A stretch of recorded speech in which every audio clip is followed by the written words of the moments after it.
Subscribe to our channel by clicking the subscribe button.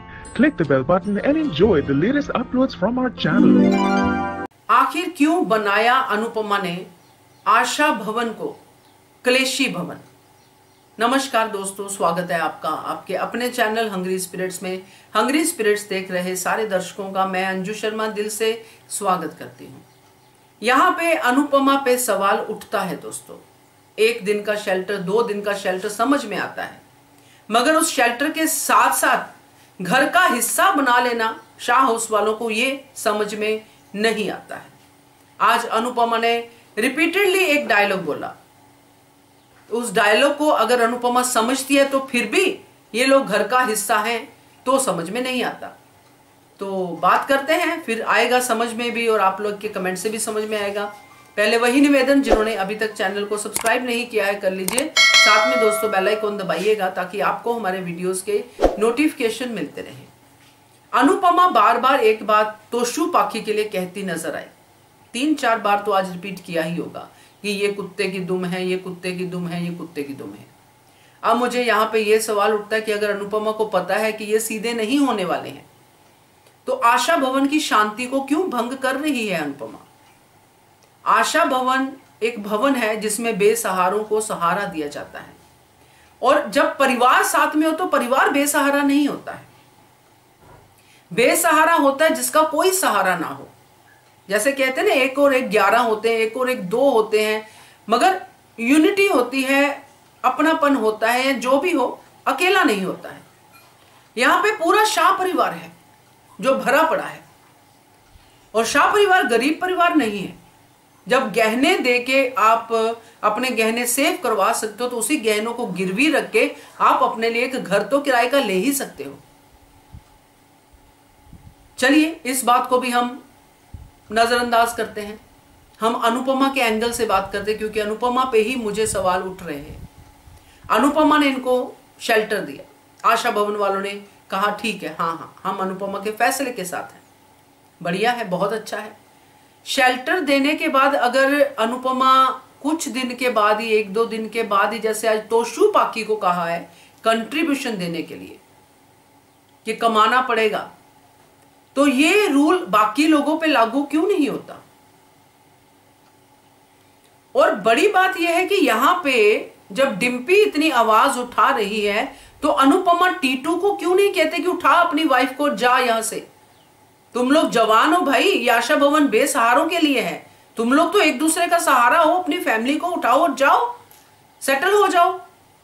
क्यों नहीं कहती है अनुपमा? क्यों इन आशा भवन वालों पे ये क्लेशी लोगों को जबरदस्ती थोप रही है? बापूजी को रखो खुशी से क्योंकि वृद्ध हैं। डॉली को क्यों नहीं कहते कि जाओ भाई अपनी बेटी को लेके, मिलते रहना, हम लोग पहले भी मिलते थे, दूर थे, मिलते थे, फोन पे बात होती थी, हालचाल बताते रहना, मगर जाओ भाई अपना देखो तुम। क्यों यहां पे इन लोगों का जो शांति है वो भंग कर रही हो? और तोशु और ये जो केंजल हैं, ये भी कपल हैं, फैमिली है, तोशु केंजल परी, इनको भी भेजे अपना, क्योंकि जब अपनी फैमिली का ये लोग गुजारा नहीं कर पा रहे हैं तो अनुपमा इनको क्या ही सिखा रही है? शरण लेके रहना। चलो पाखी को रख लो, पाखी अकेली है। तो ये जो हम देख रहे हैं ना, ये सच में समझ से बाहर है। क्योंकि पहले आशा भवन में पैसा कम था, लोग अच्छे थे, एक अच्छी फीलिंग, एक पॉजिटिव फीलिंग आशा भवन से आती थी, और अनुपमा ने इनको सहारा दिया। और मैं ये कहती हूं दोस्तों, जिस हिसाब से ये शेल्टर मिला है इन लोगों को, ये अपनी प्रॉपर्टी का वेट कर रहे हैं कि हमारी प्रॉपर्टी मिलेगी, जिसको 3 साल लगेंगे, ये बिल्डर कह के गया है। तो जो भी हम यहाँ पे देख रहे हैं, लॉजिकली अगर सोचें, जो इस सीरियल में लॉजिकली चला गया है, तो अगर लॉजिकली हम लोग सोचें तो अनुपमा को क्या 1-2 दिन में, या अनुपमा को कह देना चाहिए था, या फिर इन लोगों को खुद सोचना चाहिए था कि हम अपना ठिकाना बनाएं। पड़ोस में अगर कुछ ऐसा होता है तो पड़ोसी हेल्प करते हैं, वो बहुत अच्छी बात है, मगर वो हेल्प 1-2 दिन के लिए होती है, पूरी उम्र के लिए हेल्प नहीं होती है। क्या अब आप यहीं पे अपना ठिकाना बना के बैठ जाओ, वरना आशा आएगा, लेके जाएगा अपने बेसहारा परिवार को, फिर ये परिवार अच्छे से खाना खाएगा, एसी में सोएगा, सब करेगा, और फिर से आशा भवन वाले कटोरा लेके प्रॉपर्टी टैक्स इकट्ठा करते नजर आएंगे। तो ये क्या है? क्यों आशा भवन की शांति भंग होते देखते हुए भी अनुपमा इन लोगों को अल्टीमेटम नहीं दे रही? क्यों ये सिर्फ धमकियों पे चल रही है? क्यों नहीं डिम्पी को बाहर का रास्ता दिखाया? क्यों डॉली और डिम्पी पे तोशु पाखी वाले कानून लागू नहीं होते हैं?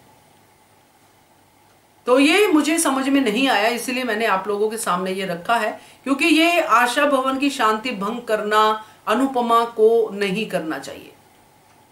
अनुपमा के परिवार की वजह से ये लोग क्यों झेले, जो पहले ही अपनी लाइफ में इतने सताए हुए हैं, इसीलिए आशा भवन में आए हैं। ये लोग तो अच्छे लोग हैं, ये तो मना करेंगे ही नहीं अनुपमा को। शाह हाउस वालों को तो ना कभी शर्म थी ना कभी शर्म होगी, अभी भी वो अपना अपना मतलब निकालेंगे और टाइम आने पे अनुपमा को ही लात मार के निकलेंगे।